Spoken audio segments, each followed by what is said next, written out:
Salve, salve, gente boa! Eu sou o professor Euclides, essa é a Escola Teófilos. Bem-vindos ao nosso canal. Mais um vídeo aqui sobre o estudo do Êxodo, a luta pela libertação.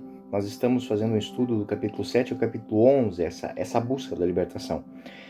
No final da última aula, eu vos disse que eu iria deixar verdadeiramente o último sinal, a última praga, para essa próxima aula. Mas, lendo um pouco mais de textos, eu vi que a aula anterior, ela é muito, ela tem muitos sinais, tem muitas imagens, e eu gostaria que o senhor tivesse um pouco mais de profundidade sobre esse tema. É por isso que eu escrevi essa aula de hoje, essa 14ª lição, com reflexões teológicas. Para que serve uma reflexão teológica? Para falar algo de Deus. Para falar algo de Deus. O texto bíblico está ali, são sinais, são 9 sinais de uma praga, como elas acontecem, aquelas que só nos tiram a paz, aquelas que nos tocam no econômico, no financeiro, na dignidade, aquelas que tocam na nossa liberdade, podermos escolher ou não escolher. Nós temos várias lições que a temática que estamos abordando aqui de Êxodo 7, 11, a luta pela liberdade. E talvez não tenha ficado claro para os senhores que não é somente a liberdade do povo de Israel, mas é a própria liberdade da humanidade, a liberdade das pessoas que estão muitas vezes sobre um regime de governo que não lhes dá liberdade, que não lhes dá, ou a liberdade das pessoas que estão dentro do ambiente onde elas não podem se expressar, elas não podem dizer, elas não podem, digamos, nem querer entender as coisas do jeito que lhes parece óbvio, né? Por quê? Porque elas... E a nossa sociedade, ela vive um pouco isso hoje. Hoje nós estamos paulatinamente perdendo a capacidade de falar sobre o óbvio, né? Estamos paulatinamente perdendo a capacidade de poder nos posicionar diante do que é óbvio e de que aquilo que é falso. Por quê? Porque criaram-se estruturas onde se alguém diz alguma coisa, ela não pode ser questionada, ela não pode pensar diferente que um grupo que domina os meios de falar, né? Então, o tema de hoje é uma reflexão teológica que nos leva a refletir sobre quem é Deus na nossa vida e quem somos nós diante de nós mesmos. O que é liberdade, o que é escravidão, o que é certo e o que é errado, né? E dentro desse binômio liberdade e verdade, né? Como nos devemos posicionar? O que a Sagrada Escritura diz que causa a derrocada de um povo e que causa a libertação de um povo. Então, os textos do livro do Êxodo, no capítulo 7 ao capítulo 11, eles são fundamentais.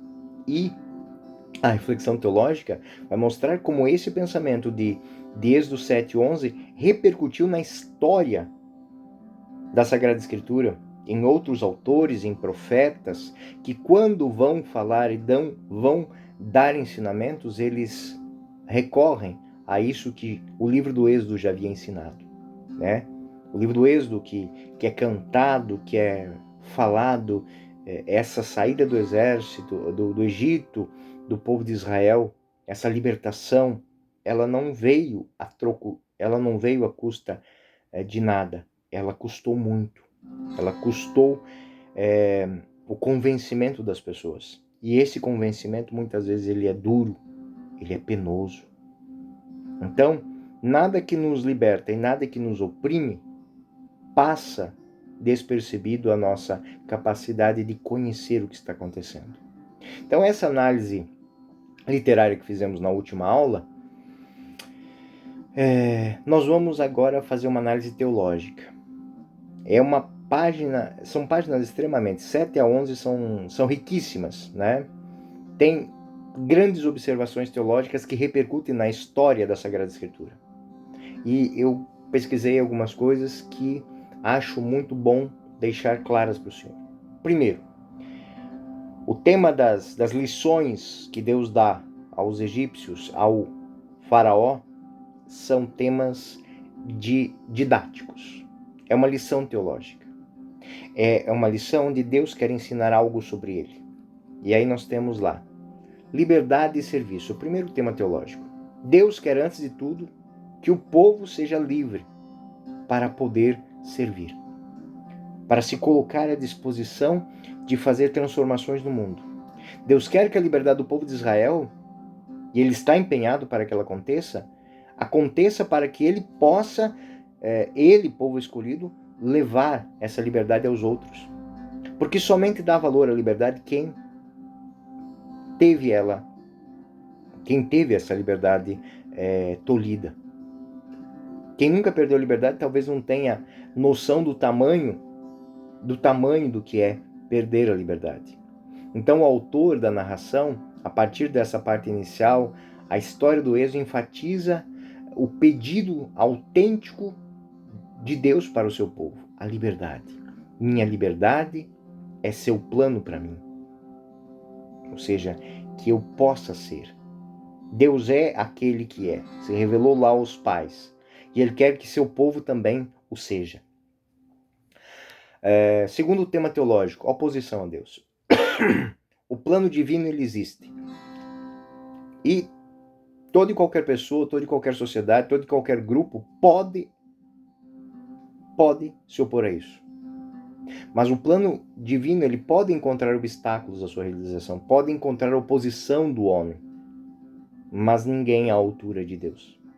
O faraó representa a arrogância humana que se opõe a Deus, né? Aquela arrogância que tapa os ouvidos. A palavra obediência é audire, saber ouvir. O faraó não quer ouvir. Ele se fecha numa concha cheia de voltas e fica no fundinho. Ele endurece o coração. Ele rejeita o plano de Deus. Porque eu não conheço, não quero conhecer e tenho raiva de quem conhece. No relato bíblico que nós lemos no capítulo 7 ao 11, existe um quadro histórico e teológico muito sintético de o que acontece quando nós não ouvimos. Há uma palavra que entra na história para salvar alguém da humanidade que absolutamente não quer aceitar a palavra, que salva. Isso que nós estamos vendo aqui, esta oposição a Deus, nós vamos encontrar nos judeus, nos hebreus. Então ninguém está salvo dessa situação.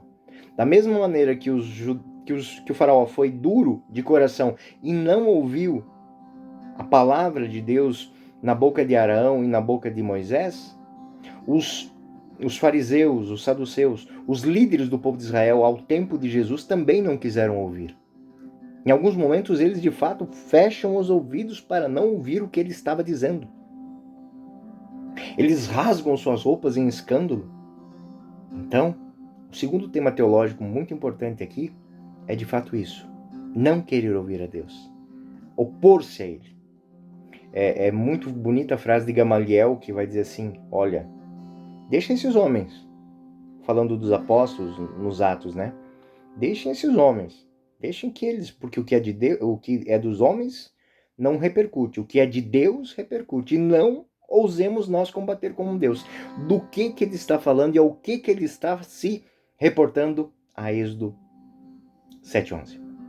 Exatamente aqui que ele está tocando. Se os senhores pegarem a Sagrada Escritura, vocês vão ver lá nas notas de rodapé exatamente essa citação. O faraó que não quis ouvir a Deus. O outro tema teológico é a realização do projeto. A vontade de Deus ela é irresistível. Em qualquer caso, Deus dá a conhecer, alcança o objetivo que deseja. O seu projeto está cumprido, ele cria com o poder de sua palavra. A história dá lições para o Egito assume o tom de luta contra Deus, de luta. É um empate épico ao ponto de ser flagelado por pedras, pela natureza, né? E esses detalhes, eles vão mostrar que nesta ação de Deus, Deus repercute na história dos homens, separando os homens entre os que querem e os que não querem, para que haja uma nova criação. Algumas construções literárias permitem vislumbrar a intenção teológica que é refletir a criação. Deus quer recriar. Da mesma maneira com que a criação começa do toque de Deus nas águas do caos, primeira lição é em cima das águas do Nilo que eram vivas e se tornam mortas. E depois vai se tocando, né? Quando ele toca a terra, saem mosquitos, né? Fervilhem as águas de vida e fervilham as águas de um animal asqueroso. Então existe um desejo de Deus em mostrar que a natureza foi criada por Ele com um propósito. Quando nós lutamos contra esse propósito, até mesmo aquelas coisas que foram feitas na perfeição, elas se desfazem, elas se destroem. E aí nós podemos fazer várias reflexões a partir disso, né? Bom, o outro tema é a lição profética. Deus nunca ataca. Deus nunca faz com que a pessoa perca algo sem antes avisar. Quando isso acontece, é obra dos homens. Deus não. Deus, antes de qualquer situação, Ele avisa. Encontramos assim, Deus fala através dos seus enviados, Deus educa, Deus instrui. O ensinamento de Deus é sempre uma formação moral, não é para mudança naquele momento, mas é para mudança interior. É muito bonito que Deus está falando ao faraó, o faraó está convencido de que está errado, mas quando ele tem que dar a sua posição, diz assim: eu pequei contra o vosso Deus e contra vós. Mas ele nunca ele vai optar como algum conhecimento que ele colocou na sua vida. O texto que nós temos da Sagrada Escritura, no fundo, ela não é em momento nenhum apenas um texto instrutivo, intuitivo. Ela é de fato uma instrução. Não é apenas informação, mas é um treinamento. Ouvindo, vendo, concebendo o que aconteceu aqui dentro desse texto, o que nós percebemos é que o texto está nos treinando para situações da vida. Aquilo que o livro do Êxodo, capítulo 7, capítulo 11, está nos apresentando, pode acontecer hoje, pode estar acontecendo hoje na sociedade humana, pode estar acontecendo tantas coisas que eu li, que eu percebi, nossa, mas isso aqui está acontecendo hoje, isso aqui aconteceu há pouco. Essa é a grande realidade. Então, a lição de Deus é sempre um treinamento. Faraó endureceu o coração, né? O tema profético, Deus vai falar sempre a todos, né? O coração de pedra é uma metáfora para dizer aquele que está blindado contra a verdade, aquele que está blindado contra o óbvio. É a incapacidade constitutiva do homem de ter uma relação amorosa e fiel com Deus. E isso não é algo próprio do livro do Êxodo. Nós vamos ver que esse tema é um tema recorrente dentro da Sagrada Escritura. Quase todos os profetas trabalharam isso. Jeremias anuncia uma nova aliança escrita diretamente no coração do homem. E o respaldo que ele tem diz assim: Deus vai escrever no coração do homem porque o homem se abriu, se deixou, né, tocar por isso. Agora, a temática que nós vemos de Jeremias vai mostrar que o coração se abriu. E qual é o contraponto disso? O coração do faraó que se endureceu. Jeremias 31, 34.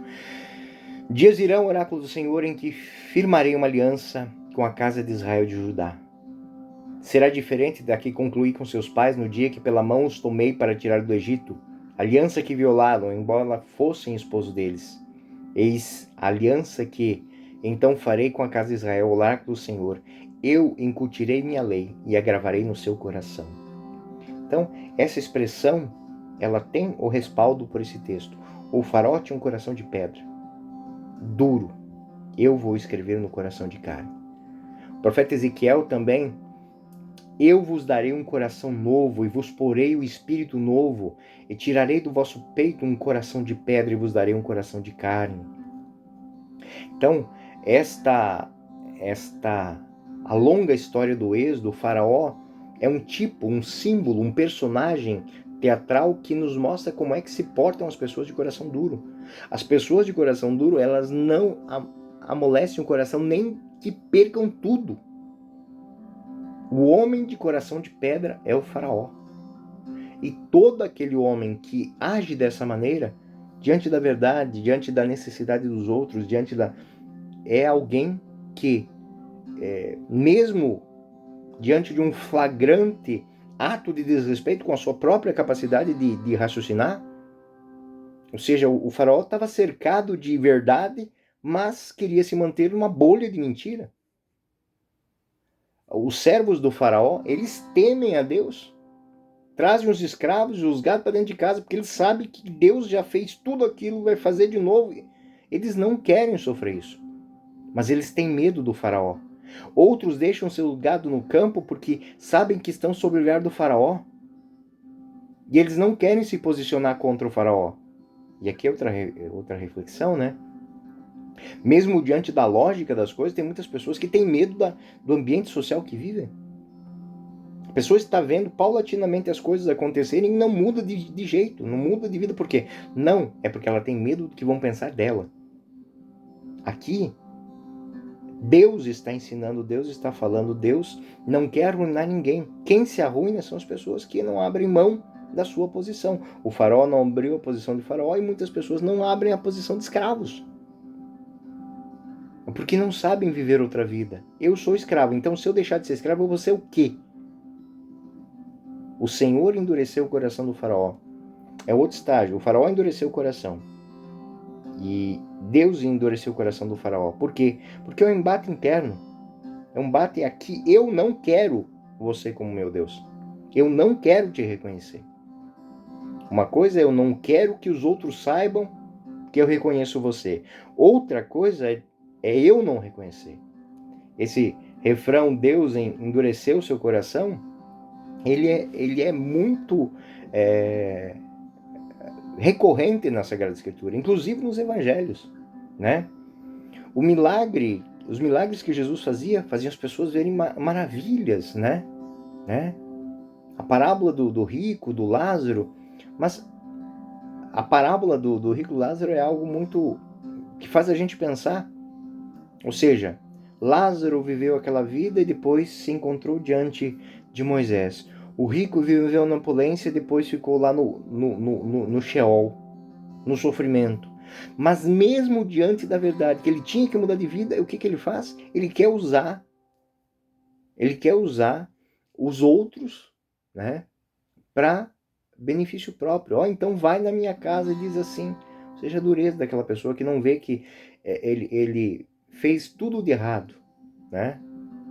O rico é tão duro de coração que ele diz assim, manda Lázaro para a casa dos meus 5 irmãos para que também eles não venham para o inferno. E aí a resposta é de Abraão. Se eles não creem em Moisés, nos profetas, não crerão nem mesmo que o morto ressuscite. Exatamente isso é dito porque existe maior sinal do que a ressurreição de Jesus Cristo?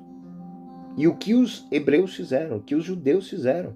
Foram lá, pagaram os soldados romanos para dizer que alguém tinha tirado o corpo. E todos aqueles que deram testemunho de que Jesus ressuscitou foram perseguidos e foram mortos. Novamente. O faraó endureceu o coração e agora Deus endureceu o coração do faraó. Ou seja, diante da verdade, as pessoas preferem a mentira. Mateus 21:11, Marcos 11:10, Lucas 19 também vão tratar desse tema de Lázaro com algumas peculiaridades próprias de cada texto. Mas eu usei o texto de Lucas exatamente por causa disso. João também, o autor, em São João, no capítulo 12, versículo 10-11, os príncipes dos sacerdotes resolveram tirar a vida também de Lázaro. Por quê? Porque Lázaro é a prova clara de que Jesus tem poder de ressuscitar. Ele estava morto, já fedia, né? Fazia dias que estava no túmulo e quando Jesus disse, vem para fora, ele sai. Desatem ele.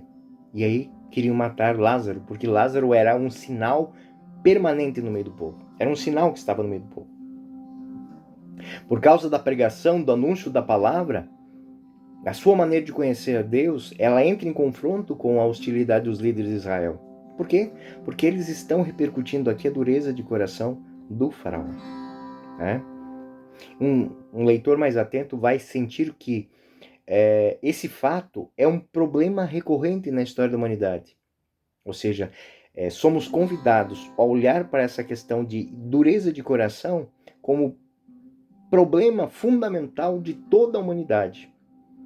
A pessoa está diante da verdade, ou seja, ela está bebendo demais, ela está comendo demais, ela está trabalhando demais, ela está sendo arrogante demais, ela está fazendo coisa, e todo mundo diz, olha, os profetas, quem são os profetas? Os profetas são todas aquelas pessoas que te levam à verdade, porque Deus é a verdade. Eu sou o caminho, verdade e vida. Quando alguém te traz a verdade, quando alguém te traz um caminho para você voltar à vida, quando alguém te abre uma porta de salvação, é Deus falando, né?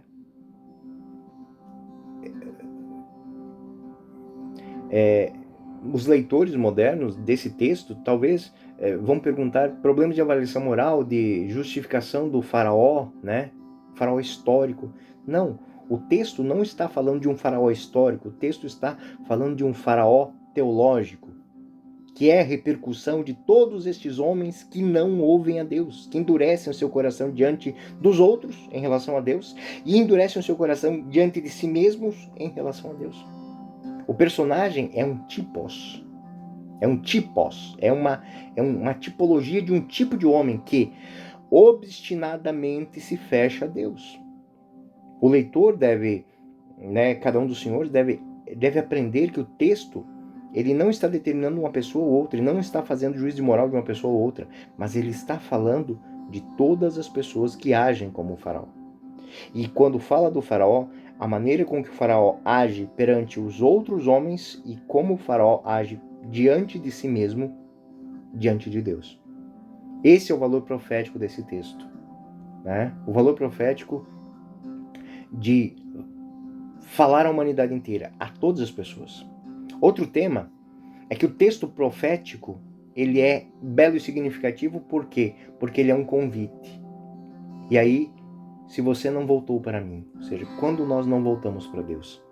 Os episódios do texto, as pragas, todas elas, todos os sinais que foram dados, em nenhum deles o faraó voltou. Em nenhum deles o faraó se deixou tocar.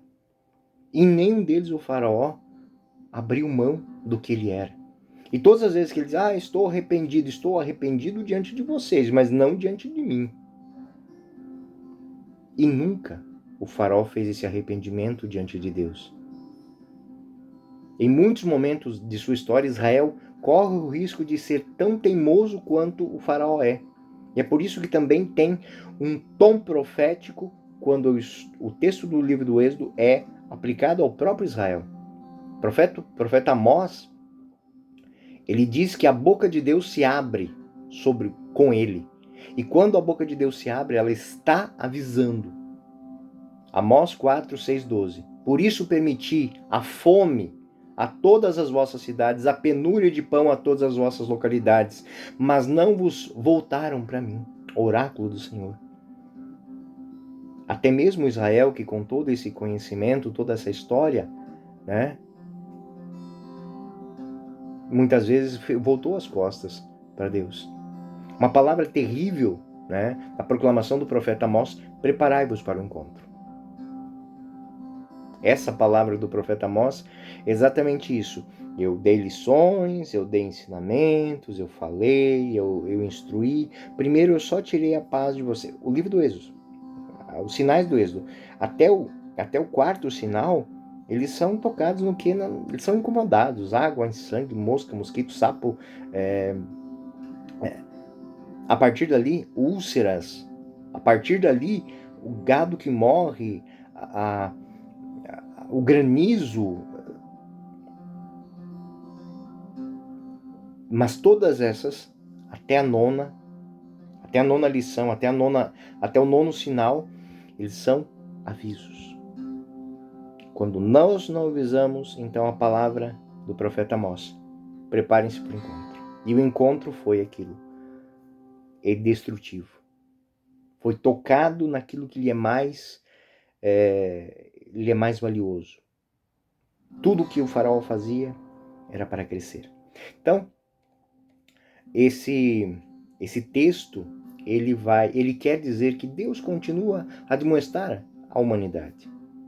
Deus continua a falar à humanidade, Deus se posiciona mostrando para a humanidade caminhos diferentes, caminhos de paz, de amor, que aí nós temos santos, nós temos um Francisco de Assis da vida, nós temos uma Madre Teresa de Calcutá. Existem outros caminhos para a gente resolver os problemas, né? E existem outras pessoas que se posicionam, mas quando essas pessoas se arrogam de um poder que não tem, né? Aquela história, né? Muitos diziam que os papas não saíam do Vaticano. E aí nós temos um São João Paulo II que andou pelo mundo inteiro, né?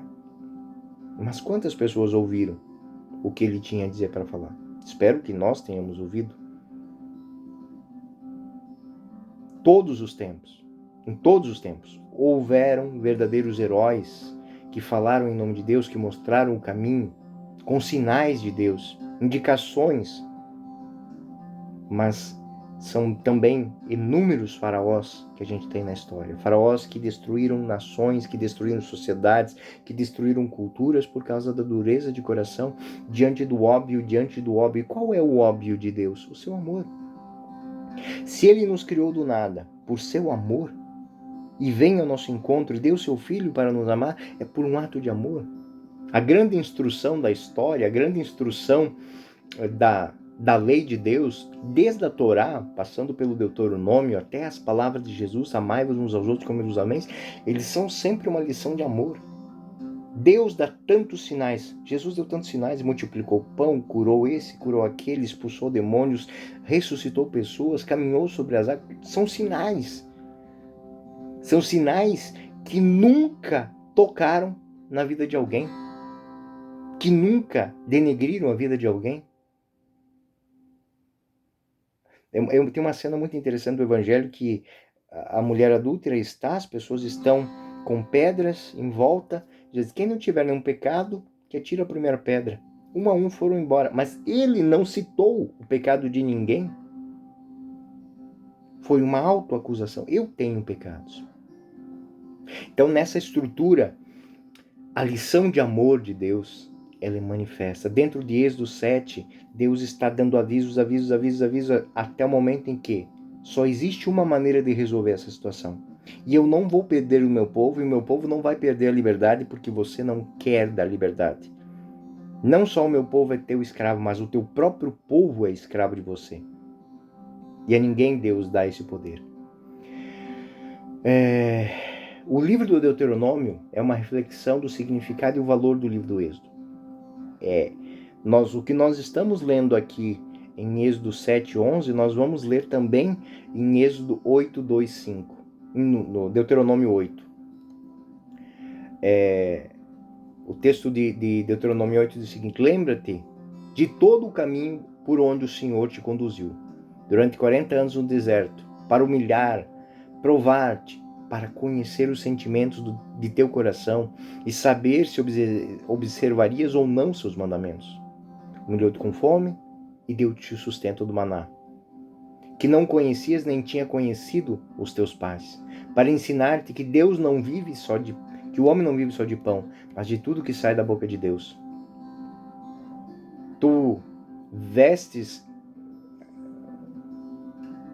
Tuas vestes não se gastaram sobre ti, e teu pé não inchou durante esses 40 anos. Reconhece, pois, em teu coração que assim como o homem corrige seu filho, assim Deus corrige o seu povo. O termo coração se voltou, né? O coração de Deus se voltou para lembrar, para reconhecer. Então, o pregador do Deuteronômio, ele convida Israel a reconhecer o valor educativo da história. Gente, e aqui talvez eu tenha chego no ápice dessa reflexão que estou fazendo sobre Êxodo 7:11. A história tem muito a nos ensinar. Não vivamos olhando para o presente sem sem dar uma olhada para o futuro. O que aconteceu ontem está acontecendo hoje, possivelmente vai repercutir no nosso amanhã. Pessoas que perdem a noção do tempo e do espaço e acham que estão sozinhas no mundo, que são autônomas, estão fadadas ao desastre. Porque Deus, se todas as vezes que Ele toca, Ele busca corrigir, né? Então, Deus traz o homem para perto do seu coração. Ele quer nos tocar para que, como um pai amoroso, nós reconheçamos as intenções dele. Dentro do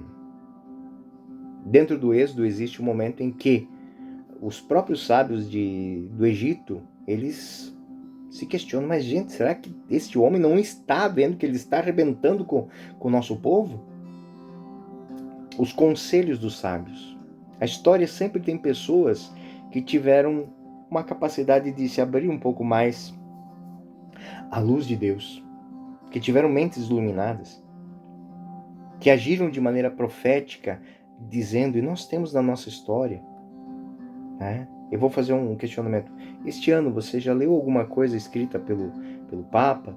Você costuma ler aquilo que foi escrito pelos nossos antecessores, né? Ou seja, ler reflexões que são feitas sobre o nosso dia a dia, o nosso cotidiano. Provérbios 9:8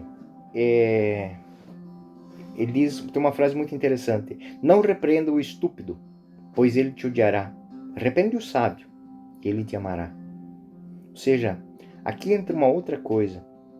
Nos aproximemos de pessoas que têm algo a nos oferecer do ponto de vista de sabedoria. Não só monetário, econômico, financeiro, não.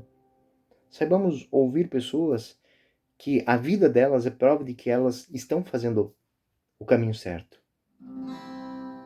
Então, isso aqui, ouvir as pessoas, né? Você que é jovem, você que é adolescente, não despreze as pessoas que já viveram a vida. Porque muitas coisas que você ainda vai viver, eles já viveram. E se eles estão ali, se você está vendo eles, é porque eles não foram destruídos por essas mesmas coisas que você está vivendo agora. O estúpido é aquele indivíduo que, quando vê a verdade, ele sente medo dela porque vai mexer com a sua vida. O sábio não. O sábio, quando vê a verdade, ele diz assim, ele corre ao encontro dela, por quê? Porque ele quer mudança, ele quer transformação, ele quer outro tipo de vida para ele. O livro de Jó, nós encontramos um texto muito interessante que fala a respeito disso. Jó 5, 17, 18. Bem-aventurado o homem a quem Deus corrige. Não despreze a lição do Todo-Poderoso, pois ele fere e cuida, golpeia e sua mão cura. Então, esse sábio conselho de Jó, né, é uma palavra que deve transformar a nossa vida. Uma imagem semelhante, o livro de Oséias também tem, Oséias 6, 1, 2. Voltemos o nosso coração ao Senhor. Ele feriu-nos, Ele nos curará. Ele causou a ferida, Ele a pensará. Ele nos dará de novo a vida em 2 dias. E ao terceiro dia nos levantará e viveremos na sua presença. Ou seja, o profeta Oséias, ele está dizendo que, gente, aconteceu alguma coisa agora, mas se você está refletindo sobre o que aconteceu, não foi a praga do Egito, não foi a 10ª praga, não foi o 10º sinal, porque você tem a chance de olhar para o que aconteceu e não repetir. Aquela frase, né? Ó a casca da banana ali, já vou eu cair de novo. Não. Né?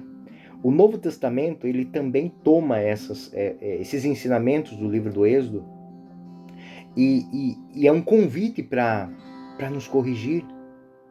Né? Mostra que essa intervenção de Deus ela é sempre amorosa. O autor da Carta aos Hebreus, por exemplo, ele fala de uma intervenção parenética, ou seja, depois de convidar os fiéis a manter o olhar fixo em Jesus, ele explica o significado dos sofrimentos da provação cristã, começando pelos sinais e sofrimentos do próprio Cristo.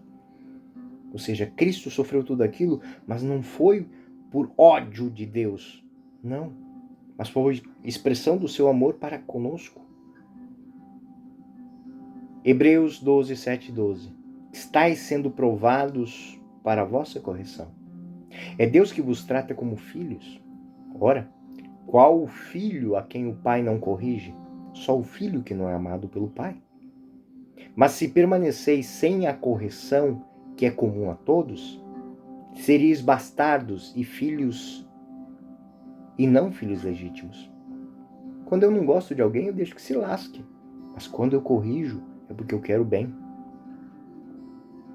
Aliás, temos na terra nossos pais que nos corrigem e, no entanto, os olhamos com respeito. Como quanto mais nos havemos de submeter ao Pai de nossas almas, que nos dará vida. Os primeiros nos educaram por pouco tempo, segundo a própria conveniência, ao passo que este nos faz o bem para nos comunicar a santidade. A verdade de toda correção parece de momento antes penosa, motivo de pesar que de alegria. Mais tarde, porém, granjeia aos que por ela se exercitam o melhor fruto de justiça e de paz. Levantai, pois, as vossas mãos fatigadas e os vossos joelhos trêmulos. E aí ele está usando Isaías 35:3. Ou seja, se eu trabalhei aquele dia penosamente, pode ter certeza que naquele dia eu fui muito abençoado. Por quê? Porque tudo que me foi dado foi vencido por mim. E ele me ensinou a ser um vencedor. A história pessoal, ele parece ser lida pelo autor. Ou seja, todas as pragas do Egito, todos os sinais do Egito, eles acontecem na nossa vida cotidiana. E serve para a libertação sempre, como foi lá, é aqui também.